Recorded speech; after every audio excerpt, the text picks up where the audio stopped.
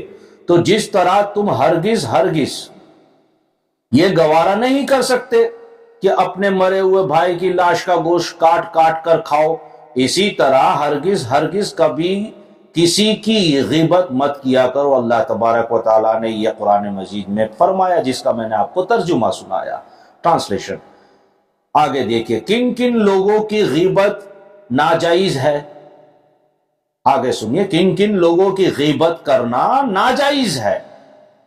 تو حضرت علامہ ابو زکریا محی الدین بن شرف نووی، یہ متوفہ سن 676 ہجری میں فرماتے ہیں کہ مسلم شریف کی شرح میں لکھا ہے کہ شرعی اغراض و مقاصد کے لیے کسی کی غیبت کرنی جائز اور مباح ہے، اور اس کی 6 صورتیں ہیں۔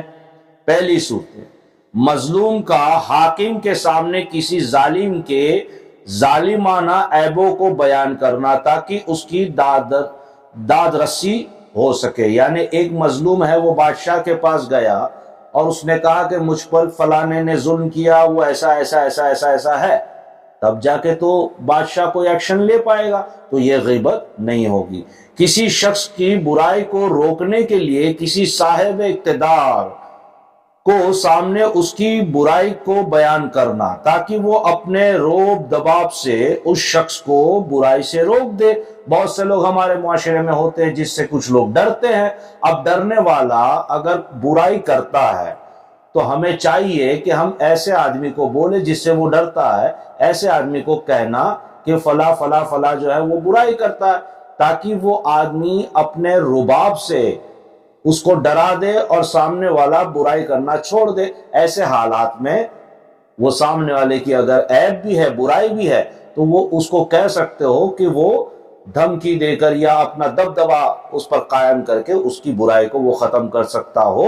ایسے آدمی پر وہ برائی کر سکتے ہیں سامنے والے کی۔ تیسرا، مفتی کے سامنے فتویٰ طلب کرنے کے لیے کسی کے عیبوں کو پیش کرنا۔ اب مفتی صاحب کے پاس گئے ہیں کسی کے بارے میں فتویٰ لینے کے لیے، تو جس کے بارے میں لینے گئے ہیں اس کے بارے میں بتانا پڑے گا۔ سمپل ہے، جیسے پولیس اسٹیشن میں جائیں گے کمپلین کرنے کو تو سب کچھ بتانا پڑے گا، اچھائی بھی برائی بھی ہر چیز، تو اس کو عیب نہیں کہا جائے گا، تبھی تو مفتی صاحب فتویٰ دے پائیں گے نا، پوری دلیل سنیں گے۔ چوتھا، مسلمانوں کو شر و فساد اور نقصان سے بچانے کے لیے کسی عیب کو بیان کرنا، یعنی مسلمانوں کو فتنہ فساد دنگا وغیرہ سے بچانے کے لیے، مثلا آگے بھی ہیں جھوٹے راویوں، جھوٹے گواہوں، بد مذہبوں کی گمراہیوں، جھوٹے لوگ جو ہیں ان کے لیے، اور وائزوں کے جھوٹ اور ان لوگوں کے مکر و فریب کو لوگوں سے بیان کر دینا تاکہ لوگ گمراہی کے نقصان سے بچ جائیں۔ اگر کوئی ایسا انسان ہے جس کی اتنی برائی ہے کہ ہمیں لگتا ہے کہ اگر یہ کسی کو کہے گا، جیسے آج کی بھاشا میں ہم کہتے ہیں ٹوپی باز، اگر ہمیں کوئی ٹوپی باز کے بارے میں پتا ہے تو ہم دوسروں کو بھی آگاہ کر دیں کہ بھیا اس سے بچ کے رہیے گا، یہ ٹوپی باز ہے، یا آپ کے پیسے اڑا لے جائے گا، یا چیٹر ہے تو آپ کے ساتھ چیٹنگ کر دے گا۔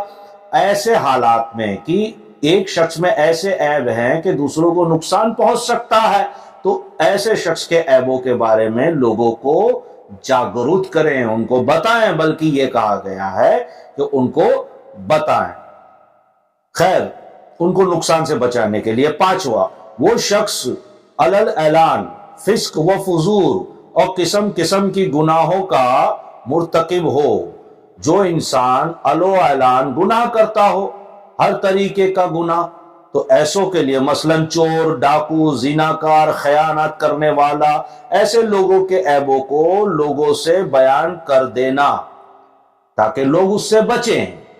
مین بات یہ ہے نا، تاکہ لوگ نقصان سے بچے رہیں، یہی کہہ رہے ہیں، اور ان لوگوں کے فندوں میں نہ پھنسیں۔ جیسے میں نے کہا ٹوپی باز ہے، چیٹر ہے، یا ایسے کوئی بھی شخص ہے، اس کے بارے میں اگر آپ جانتے ہیں تو لوگوں کو بھی جاگرت کر دیں، ان کو بھی بتائیں کہ یہ شخص ہے، اس میں یہ چیزیں ہیں، ذرا بچ کے رہیے گا۔ اور ایسے لوگ تو ہمارے آس پاس بہت گھومتے ہیں۔ اللہ تبارک و تعالی ہمیں غیبت کرنے سے محفوظ رکھے۔ بس اتنا یاد رکھیں کہ غیبت کرنے والا ایسا ہے جیسا اپنے مردے بھائی کا گوشت کھاتا، جو غیبت کرتا ہے اس کے لیے یہ حکم دیا گیا ہے، تو غیبت سے بچیے۔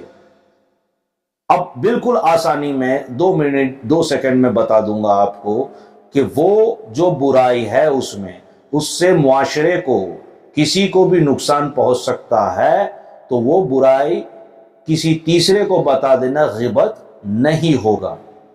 اگر اس کو نقصان پہنچ سکتا ہے تیسرے کو تو اس کو بتا دے کہ اس سے بچ کے رہیں۔ اور دوسرا، کسی کے عیب اگر ہیں، نام خراب ہے، کپڑا خراب ہے، جو بھی وغیرہ وغیرہ، تو ایسی چیزوں کے لیے تیسرے کو کہنا یہ غیبت ہے، تو اس سے پرہیز کیجئے۔ ویڈیو اچھا لگا ہو سبسکرائب بھی کیجئے، بیل آئیکن بھی دبائیں، شیئر بھی کریں اور کامنٹ بھی کر دیا کریں۔ السلام علیکم ورحمۃ اللہ وبرکاتہ۔